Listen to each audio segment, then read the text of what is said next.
Good morning, everybody. I'm Robyn Manual, a student based at Stellenbosch University, a MSc candidate, and today I'm going to be presenting the proposal for my MSc, which looks at Rhigioglossa. So, angiosperm or flowers have a very diverse display form. So some of them have weird shapes and structures, others have strange color patternings, and some even have really strange scents. And these character traits which the flowers use to display are known as pollination syndromes. And these pollination syndromes, we know, have a very strong association with pollinators and pollination. So when a group of flowers in a particular area begin to show a similar pollination syndrome, we know them to form a pollination guild. And this pollination guild forms because they share a group of pollinators which select for these particular traits. So as you can see, these flowers look very similar, and then these are the pollinators that effectively pollinate these particular groups of flowers. So my MSc will focus on a possible pollination guild which is forming along the Saldanha peninsula, specifically in the limestone outcrop, where you'll see this really intense purple banding forming at the center of these different unrelated groups of plant species. And what you'll notice is that although these particular groups on the side, on the far right, you can see that they all have this particular deep banding, whereas the groups on your left, which are sister morphs or sister species, which don't have this particular deep banding and are actually located just off the peninsula, so further inland. So even though they're closely located and also closely related, for some reason they don't particularly have this really intense banding pattern, right? So this is what I'll be looking at for my first chapter. Fortunately, some work has been done previously on the group. Ariane's MSc, which looked at the Dimorphotheca pluvialis sinuata complex, which has one of these morphs that has this really intense banding at the center. And during Ariane's observations of the pollinators, it was found that there was a very close association between fly pollinators and this deep banded morph. Cass's flies, the Tabanidae, and Megapalpus, and specifically Rhigioglossa, which you can see over there, has a very interesting interaction with this particular morphotype.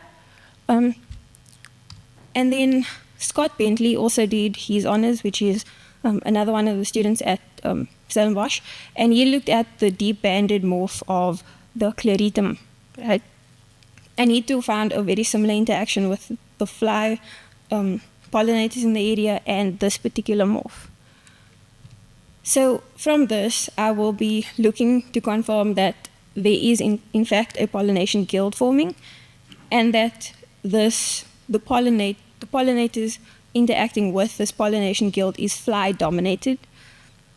Rhigioglossa is also suspected to be a very important pollinator to this particular pollination guild.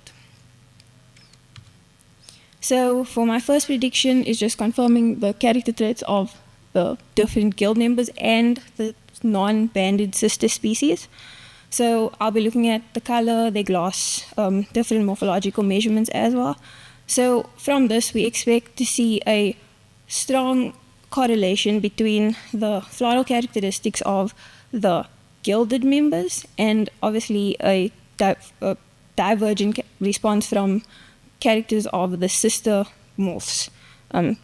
So something similar to this, where you'll see grouping of the gilded members because of their banding, and then a more scattered response from the sister group since they don't have this particular banding. And then just to confirm the pollination guild to see who is actually effectively pollinating these pollinators, I'm going to do observations of the guild members and their sister groups, so to see which insects visit them, test the frequency, the composition, effectiveness. And we expect to see a similar thing as well, where there's convergence in pollinator composition between the guild members and a divergent. So the guild members aren't expected to share a pollinator composition with that of the systemorphs, at least not a very intense type of. We don't expect to see a lot of the same pollinators at the sisters when compared to the guild members. So in this case here, we expect Rhigioglossa to visit the pollinating guild, the putative guild members, a lot more than we expect them to see at any of the systemorphs. These different colors are just to represent each of the 7 unrelated species I'll be looking at. Yeah, this is just an expected graph. And then for my second chapter, because Rhigioglossa is such an important pollinator to the pollination guild, I'll be looking at the taxonomy of the group as well. So Rhigioglossa, from this map, as you can see, we know that it is distributed within the Greater Cape Floristic region, but it's based off INAT. You can see there's 3 distinct populations, but it's only really been described from the collections further north. So the type material is also only from that region. And based on previous work done in Saldanha, it's believed that these could likely be different species just by looking at the morphological characters. So the preliminary look at the morphological characters. So I'm going to investigate this further. So Alan has collected some of the species along here, but there's nothing in collections that specifically shows the Rhigioglossa nitens species that occur in Saldanha. So here I'll be determining if Rhigioglossa nitens in Saldanha is in fact a new species. So I'll have to collect it across the Greater Cape Floristic region, and then also just collecting edentula and capensis as sister species to the Rhigioglossa species, and this is so that I can use it in a genetic phylogeny of the species, and also create a morphological matrix of the Rhigioglossa populations across the Greater Cape Floristic region to see if there is any significant differences. So yeah, we just want to confirm that if Saldanha is in fact a monophyletic, possibly a monophyletic species, genetically speaking. So just the results of us expecting to see that. And we also expect to see a distinctly different morphological features when compared to all the other populations of Rhigioglossa nitens, and obviously their outgroups. So from this, I expect to confirm if there is possibly a pollination guild in Saldanha, and which pollinator group is likely the functional pollinator group creating this, as well as looking at the Rhigioglossa nitens populations just across the Greater Cape Floristic region. And if it's a new species, I'm plan to describe it. Yeah, and then just thank you to all of the sponsors and KwaZulu-Natal Museum also, because they did provide me with the types. I forgot to add that, I'm sorry.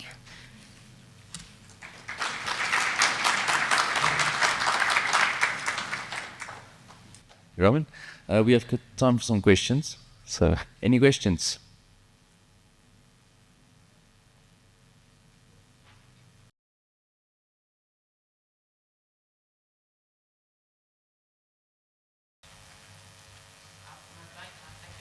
For your awesome presentation, very fascinating. With regards to the pollination guilds, do you think you also want to look at the pollen grain on the flowers to see whether they're quite effective at transporting the pollen, or will you just focus on the pollination guild rather? So the pollination guild, determining the pollination guild is obviously the main focus, but I do intend to look at the pollination, the effectiveness of the pollinator, but right now we are a little bit worried about time constraints. So the goal of this flowering season is to determine the pollination groups, and then if there's time, which hopefully there will be, then I'll be able to look at the specific effectiveness of the pollinator, which is sort of the plan for the next year, so 2026. Awesome, thank you. Okay, thanks very much. It's a very interesting talk. So you hypothesize divergence in pollination guild. What do you hypothesize it's diverging from? Divergence from... What is the pollinator syndrome at the moment? So at the moment... Okay, so as you can see, so most of the forms will obviously look like this. The unbanded form is I suppose, original. But so some of these species have actually already formed like their own species and ecotypes. So whereas for others, like the ones over here, they are still on their way to possibly form their own species. So the original form would be the unbanded form. So for Dimorphotheca, you can actually see it very nicely where there's a very small banded section. But then for this particular morph, which is known as the Mulberry morph, it's really thick, intense and significant. So what would be pollinating the morph on the right-hand side? The unbanded morph, yeah. The unbanded morph. Well, I think that, but I don't know specifically, but I think it would be... beetles is one of them that is there, as well as flies. I do know that based off of previous research, but the pollinators will obviously differ because they also occur in different regions extending further as well. But when I look at the pollinator composition of each of the different, the guild and the non-guild members, I'll be able to tell you more clearly. Thank you. I look forward to that.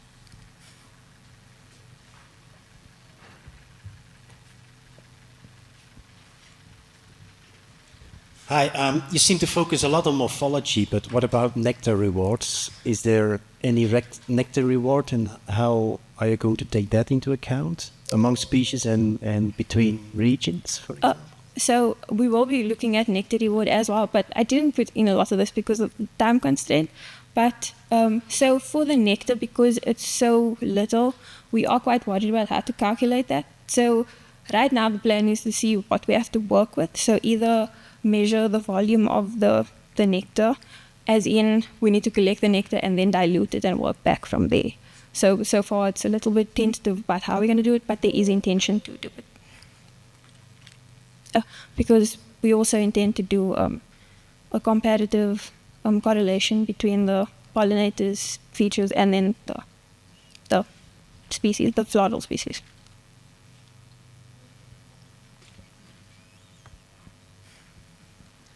Okay, thanks, Robyn.